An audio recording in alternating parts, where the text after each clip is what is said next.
പടക്കളം. പടത്തിനെ പറ്റി അധികം ഒന്നും പറയാൻ പറ്റില്ല. അതാണ് ഏറ്റവും വലിയ വിഷമം. എന്നാലും കുറച്ച് കീ ഫാക്ടേഴ്സ് പറഞ്ഞുതരാം. പടക്കളം ഒരു കോളേജ് എന്റർടൈനർ ആണ്. കുറേ ചിരിക്കാനുണ്ട്. അടികപ്പേര് കൂട്ടമണി സിനിമ വേണമെങ്കിൽ മനസ്സിൽ കൂട്ടിക്കോളൂ ഈ സിനിമ കാണാൻ പോണ നിമിഷം. പിന്നെ ഇതിലൊരു ഫാന്റസി എലമെന്റ് ഉണ്ട്. ഞാൻ നിങ്ങൾക്ക് വാക്ക് തരാണ്. നിങ്ങൾ ധൈര്യമായിട്ട് തിയേറ്ററിൽ തന്നെ പോയി എക്സ്പീരിയൻസ് ചെയ്യൂ. നിങ്ങൾക്ക് നല്ലൊരു ഫൺ റൈഡ് തന്നെ സിനിമ സമ്മാനിക്കും. ആകെ ഈ സിനിമയുടെ തുടക്കത്തെ 15 മിനിറ്റ് മാത്രമുള്ള ഒരു സാധാ കോളേജ് ലൈഫ് കാണിക്കുന്നത്. പിന്നീട് സിനിമയുടെ ലീഗ് തന്നെ അങ്ങോട്ട് മാറുവാണ്. 2 മണിക്കൂർ ഒരു നിമിഷം പോലും നമ്മളെ ബോറടിപ്പിക്കാണ്ട് ഇൻട്രസ്റ്റിംഗ് ആയിട്ട് നമ്മൾ എൻഗേജ് ചെയ്ത് പിടിച്ചിരുത്താൻ ഈ സിനിമയ്ക്ക് സാധിച്ചിട്ടുണ്ട്. പിന്നെ ഇതൊരു ഫാന്റസി സിനിമ ആയതുകൊണ്ട് അങ്ങനെ ലോജിക്ക് നോക്കി പോകേണ്ട ആവശ്യമില്ല.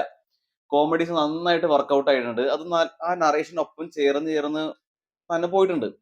പിന്നെ ഇതൊരു ഫാന്റസി സിനിമ തന്നെ ആദ്യം പറഞ്ഞല്ലോ.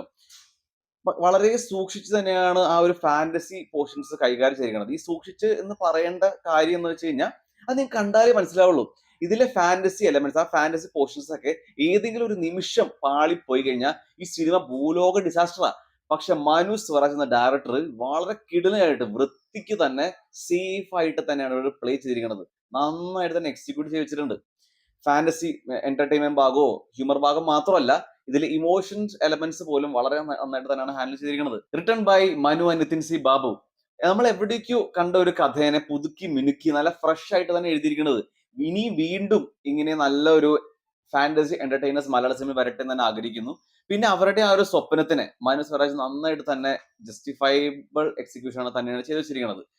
ഡയറക്ടറിന്റെയും റൈറ്റേഴ്സിന്റെയും ആ ഒരു വിഷന് ജീവൻ കൊടുത്തതുള്ള കിടിലൻ പെർഫോമൻസ് തന്നെയാണ് ഈ സിനിമയിൽ. കാസ്റ്റിംഗ് ഫാന്റാസ്റ്റിക് ആയിരുന്നു.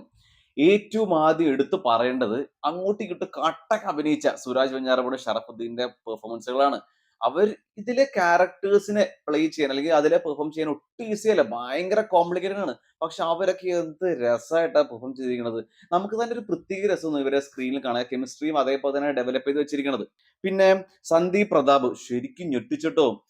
ഞാൻ ആദ്യം പറഞ്ഞല്ലോ ഇതിലെ ക്യാരക്ടേഴ്സ് പ്ലേ ചെയ്യാൻ പാടാണ്. പക്ഷേ ഭയങ്കര വളരെ സോളിഡ് ആയിട്ട് തന്നെ സന്ദീപ് പ്രതാപ് ഇതിൽ പെർഫോം ചെയ്തിട്ടുണ്ട്. സെക്കൻഡ് ഹാഫിലൊക്കെ ശരിക്കും ഒരു സ്റ്റാർ ഫിഗറിനെയാണ് ഞാൻ ആക്ടറിനുള്ളിൽ കണ്ടത്.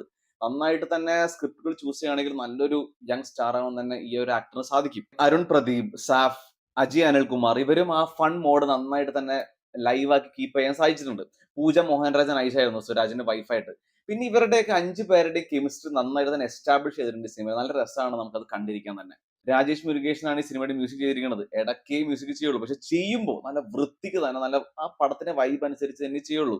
ഇതിലെ സ്കോറും ആണെങ്കിലും പാട്ടാണെങ്കിലും നമുക്ക് ആ ഒരു ഫീല് നന്നായിട്ട് തരുന്നുണ്ട്. ഇതിലെ വിഷ്വൽസ് വളരെ നന്നായിരുന്നു. ഓവറോൾ ഒരു കിഡിലൻ യൂത്ത് വൈബ് ഫാന്റസി എന്റർടൈനർ ആണ് പടക്കളം.